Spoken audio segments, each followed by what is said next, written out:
প্রধান উপদেষ্টা অধ্যাপক ডক্টর মোহাম্মদ ইউনূস পদত্যাগ করতে যাচ্ছেন। তিনি স্থির সিদ্ধান্তে পৌঁছেছেন। তার এই সিদ্ধান্ত পরিবর্তনের জন্য তাকে নানানভাবে অনুরোধ করছেন তার ঘনিষ্ঠরা এবং তার অনুগত যে ছাত্র নেতা বা সাবেক সমন্বয়করা রয়েছেন, তারা মরিয়া হয়ে উঠেছেন যেন এই কাজটি তিনি না করেন, কিন্তু তিনি তার সিদ্ধান্তে অটল রয়েছেন।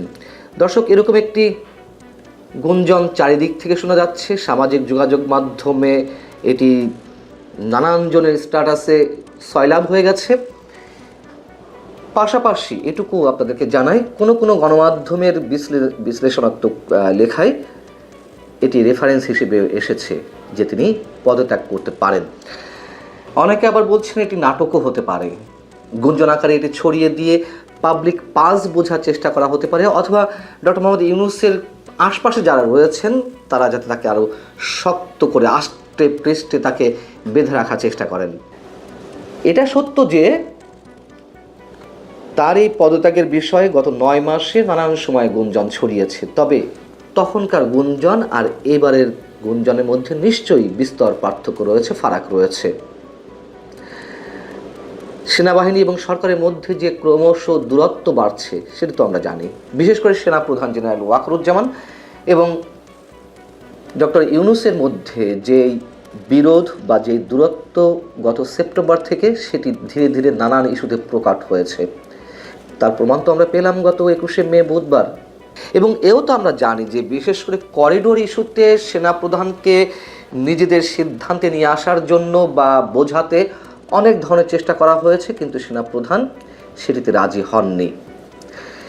এর সাথে আরও যে বিষয়টি এসেছে, বৃহস্পতিবার বিএনপি যে সংবাদ সম্মেলন সেখানেও জানিয়ে দেওয়া হয়েছে যে তারা যে কোনো সময় এই অন্তর্বর্তী সরকারের প্রতি তাদের সমর্থন প্রত্যাহার করে নিতে পারে। সংবাদ সম্মেলনে তারা যে কথাটি বলেছে তা হচ্ছে এরকম যে বিএনপির আগের প্রস্তাব ও পরামর্শের মতো এবারও সব কিছু উপেক্ষিত হলে তা হবে দুর্ভাগ্যজনক। সেক্ষেত্রে অনিবার্যভাবে বিএনপি অন্তর্বর্তী সরকারের প্রতি সহযোগিতা অব্যাহত রাখবে কিনা তা পুনর্বিবেচনা করতে হবে। তার মানে তো আমরা বুঝতে পারছি যে আগেকার গুঞ্জন বা এবারের গুঞ্জনের মধ্যে কতটা পার্থক্য। ডক্টর মোহাম্মদ ইউনূস তার পায়ের নিচ থেকে মাটি সরে যাচ্ছে এটি তিনি উপলব্ধি করতে পারছেন কিনা সেটি বড় বিষয়।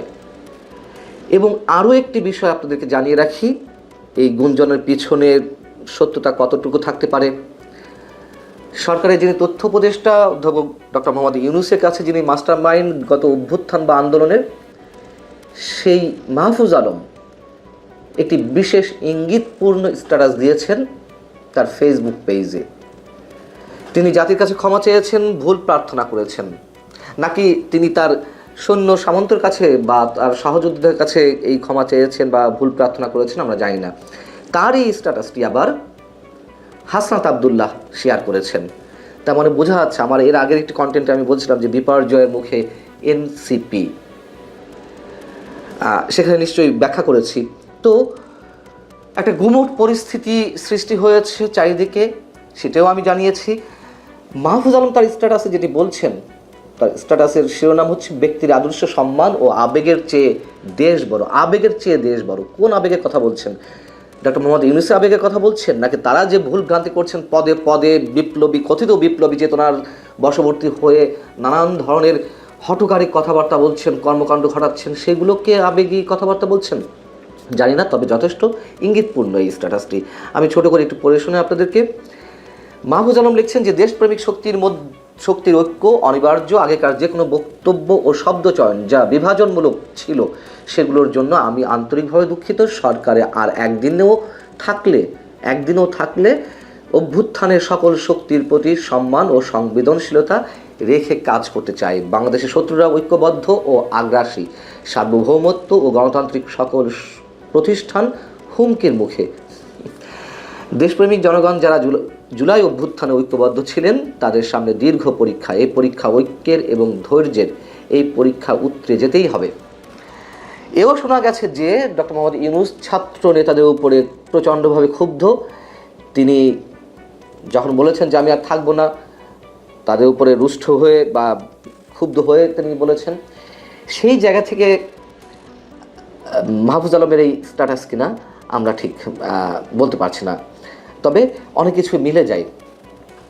সেনাবাহিনী অনেক ধৈর্য ধরেছে এবং সেনাবাহিনী যে সব কিছুতে ধৈর্য ধরছে এটা তো সাধারণ মানুষের মধ্যে এক ধরনের বিরক্তিরও সৃষ্টি করেছে, বিরক্তি না হোক হতাশার সৃষ্টি করেছে। কী ব্যাপার, সেনাবাহিনী এখনও বসে আছে কেন? দেশের এই আইন শৃঙ্খলা পরিস্থিতি কেন তারা ঠিক করতে পারছে না? নিশ্চয়ই সেনাবাহিনীর দিক থেকে অনেক ধরনের সমস্যা ছিল, বা সরকারের পক্ষ থেকে কোনো ধরনের প্রতিবন্ধকতা ছিল কিনা আমরা অনুমান করতে পারি।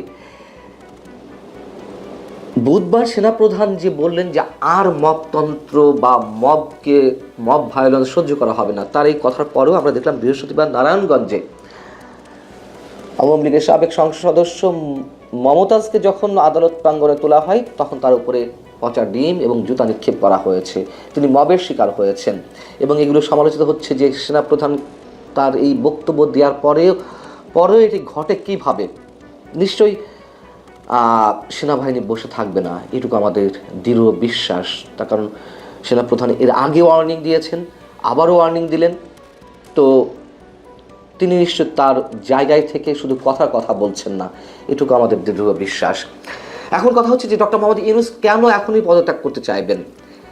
যদি পাল্টা প্রশ্ন করি যে কেন পদত্যাগ করতে চাইবেন না, তিনি যে নিজের ভালোটা বেশ ভালোই বোঝেন, এটি তো আমরা বলে আসছি।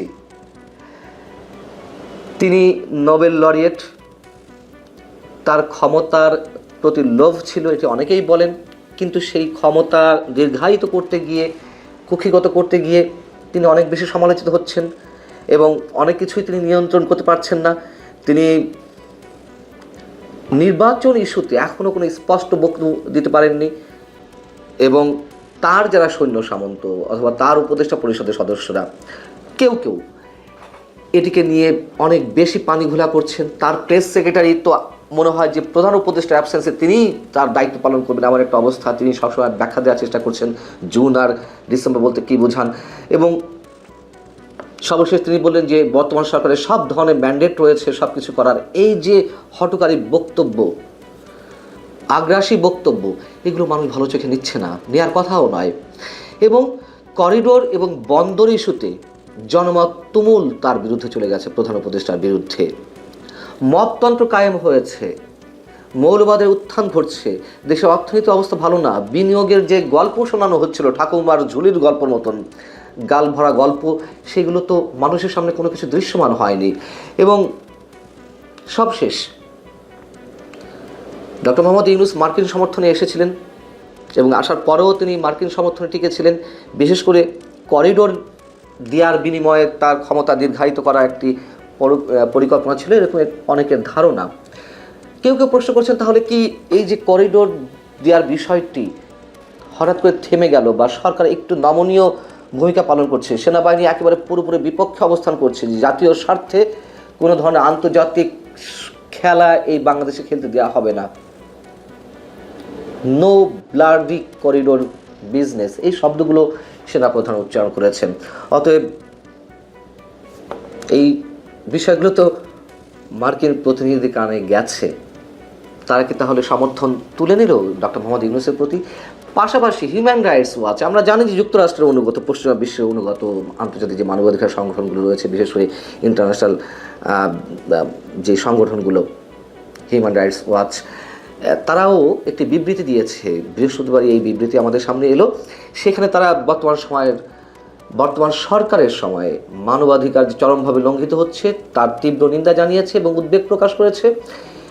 হিউম্যান রাইটস ওয়াচ তাদের বিবৃতিতে যেই কথাগুলো বলছে তা হচ্ছে এরকম যে দেশটিতে বিচার ব্যবস্থার সংস্কার করার পরিবর্তে সাবেক ক্ষমতাসীন দল আওয়ামী লীগ সমর্থকদের উপর দমন পীড়ন চালানোর নীতি গ্রহণ করা হয়েছে। এখানে বলা হচ্ছে চলতি মাসের 12 তারিখ সন্ত্রাস বিরোধী আইন ব্যবহার করে আওয়ামী লীগের সভা সমাবেশ প্রকাশনা এবং অনলাইন প্রচারণায় নিষেধাজ্ঞা জারি করা হয়। আগের সরকারের আমলেও ক্ষমতার অপব্যবহার করে দমন নীতি চালানো হচ্ছে।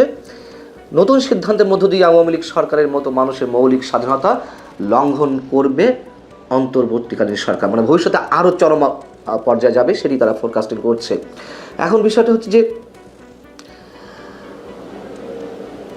ডক্টর মোহাম্মদ ইউনূস তার নিজের ভালোটা খুব ভালো বোঝেন, এর আগে বলছিলাম।